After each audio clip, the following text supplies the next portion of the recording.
네, 북한 관련 소식으로 함께하겠습니다. 고려대학교 남성욱 교수 스튜디오에 나오셨습니다. 교수님 안녕하십니까? 네, 안녕하십니까? 예.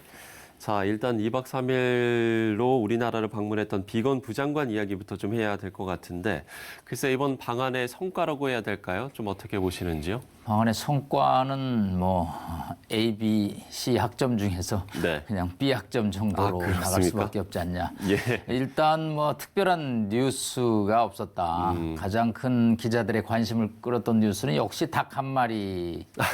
이분이 폴란드계 미국인인데 폴란드에서는 이 닭 수프 국물이 어렸을 때 이 소울푸드로 많이 먹었답니다. 예. 그래서 이제 과거에 협상 대표로 서울에 올 때마다 광화문 포시즌 호텔 근처에 예. 식당을 자주 갔는데 이번에도 이제 거기를 가고 싶었는데 이 코로나 때문에 아마 뭐 조리사를 미국 대사관으로 오히려 불러서 불렀다고 하더라고요. 이 요리를 먹었다.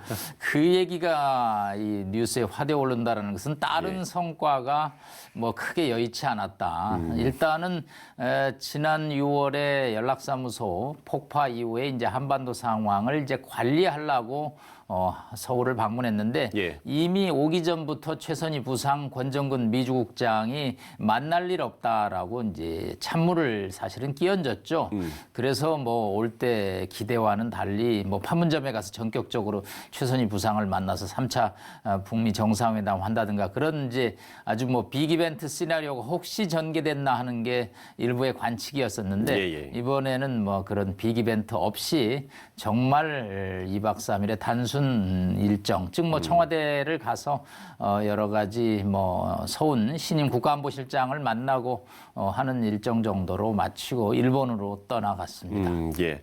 비약점을 주셨습니다만 일단 뭐 남북 협력 지지에 대한 의사도 좀 내놓지 않았습니까? 예, 최근 연락사무소 그 폭파 이후에 여권 일각에서 이제 한미 워킹 그룹이 이 도와주는 게 아니라 자꾸 남북 간의 협력을 방해하는 것이냐는 이제 부정적인 여론이 제기된 것을 이제 워싱턴이 인지를 했죠. 예. 그래서 미국은 절대 남북 간의 협력을 반대하지 않는다. 오히려 장려한다, 지지한다. 이제 그럼으로써 이제 서울을 다독거렸죠. 다독거리면서 전반적으로 문제의 핵심은 역시 북한의 비핵화가 진전되지 않는 데 있다라는 애둘러의 표현이라고 볼 수 있겠습니다. 예. 그런가 하면 이 점도 좀 눈에 띄는데 최선희 부상하고 또 존 볼턴 전 보좌관을 비판을 했어요.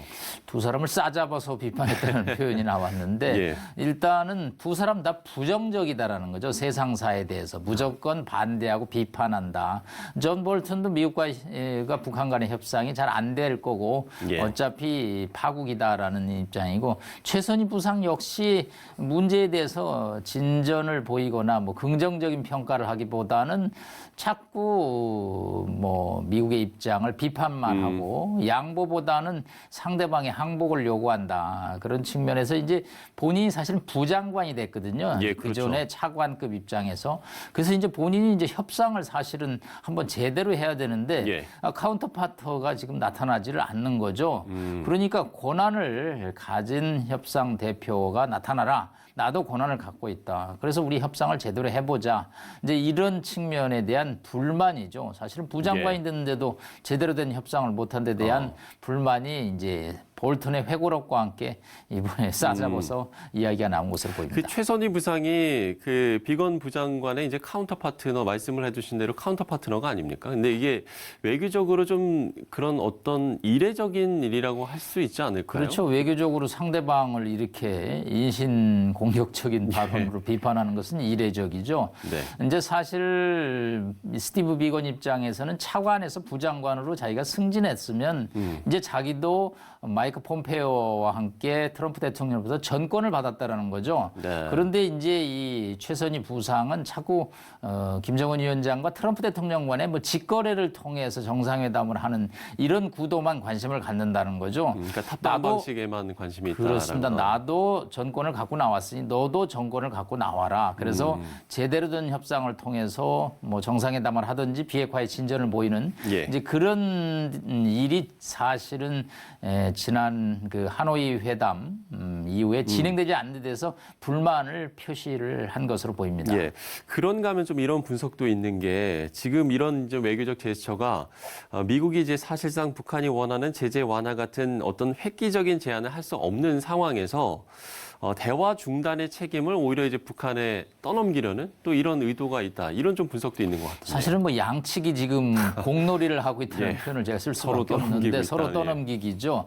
일단은 이제 스티브 비건이 와서 북한에 대한 애둘른 불만을 했고요. 그 와중에서 이제 트럼프 대통령이 이제 정상회담 할 수도 있고 안 할 예. 수도 있다라는 아주 애매모호한 발언을 언론 인터뷰 중에 답변으로 했습니다. 그러다 보니까 이제 김여정 제1부부장이 아주 장문의 또 담화를 발표를 그렇죠. 했죠. 그 담화는 제가 뭐 조금 이제 또 말씀을 드리겠는데 네. 이렇게 양측이 11월 3일 미국 대선 전까지 누가 책임이 있느냐. 그래서 또 각자 몸값을 지금 이제 올리는 양측의 이제 동상이몽이죠. 북한 입장에서는 해서 사진 찍기용 3차 회담을 한들 무슨 표현이 이유가 있겠냐. 또 어차피 민주당 바이든 후보가 된다면 이거 다 휴지 조각이 될 텐데 그래도 이거 안 하는 것보다는 낫고 또 김여정 부부장의 담화대로 이제는 예. 적대시 정책을 철회하는 선에서 하면 이건 또 남는 장사고 또 미국 입장에서는 트럼프 대통령이 지금 재선이 점점 어려워지니까 재선에 도움이 된다면 뭐 지옥이라도 갈 심산이거든요. 그러다 보니까 이거 해서 혹시라도 1%라도 플러스가 되면 뭐 볼튼의 표현대로 트럼프 대통령은 언제든지 정상회담을 할 수 있다. 그래서 결국은 이제 8, 9, 10 뭐 옥토버 서프라이즈라는 표현을 쓰죠. 예. 미국 11월 대선 전에 어느 후보가 깜짝 어떤 이벤트를 하는 거를 옥토버 10월에 깜짝 쇼 이런 표현을 쓰는데 그 일환으로 3차 북미 정상회담을 할 수도 있다. 예. 그래서 이게 무슨 정상회담이 이게 공놀이 게임도 아니고 서로 비핵화의 진전을 이루기보다는 하느냐 안 하느냐 누가 이득이 되느냐 그러니까요. 약간 게임이 좀 이렇게 삼류 드라마처럼 좀 흘러가는 경향이 있어서 사실은 다소 걱정입니다. 예. 김여정 부부장의 이제 담화를 이야기를 해주셨으니까요. 크리스마스 선물도 다시 좀 언급이 된 것 같던데요. 예, 작년 12월 초에 나와서 저희가 아주 끔찍하게 생각을 했죠. 예. 크리스마스 선물은 이제 김정은 위원장 발언이었는데 그거를 쉽게 말해서 안 하고 그냥 지나갔습니다. 예. 그래서 이제 크리스마스 선물은 없고요. 근데 이번 또 7월 삼복더위가 다가오는데 갑자기 장문의 담화에서 크리스마스 선물이 나왔습니다.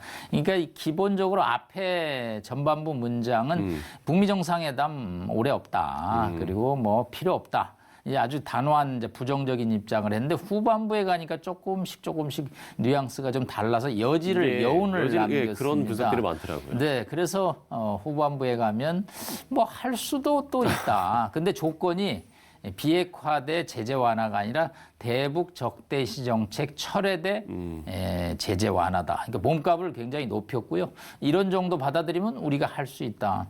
그러면서 또 마지막 문장에 우리가 텔레비전을 통해서 미국 7월 4일 독립기념일 불꽃쇼를 봤는데 그거 굉장히 아주 인상 깊은데 그거 DVD 받을 수 있지 않겠느냐.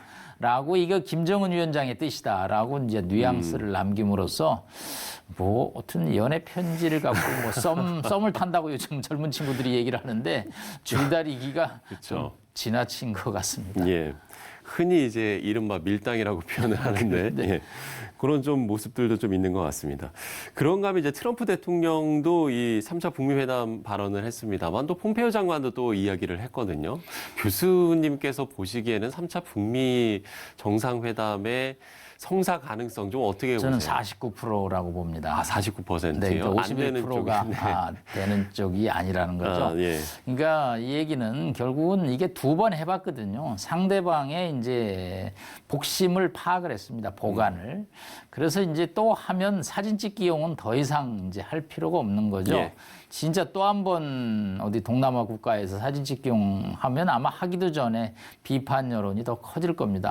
그 수많은 전 세계 3천여 명의 프레스맨들이 오는데 그분들도 비행기 값 해서 오는데 한마디로 뭐 성과 있는 회담을 보도해야지. 그렇죠. 3-4번 했는데 안 한다. 그러면 이게 정상회담이 희극 드라마로 전략하는 거죠. 그렇기 때문에 이것을 과연 할 수 있겠느냐에 관해서 지금 뭐 미국이 너무 급한 상황이죠. 매일 코로나가 6만에서 7만 명이 생기고 있고 트럼프 대통령 뭐 경제 위기를 하고 있는데 나와서 사진 찍기용 이 행사가 미국 국내 정치 선거, 미국 대선은 국내 정치의 영향을 많이 받는 선거입니다.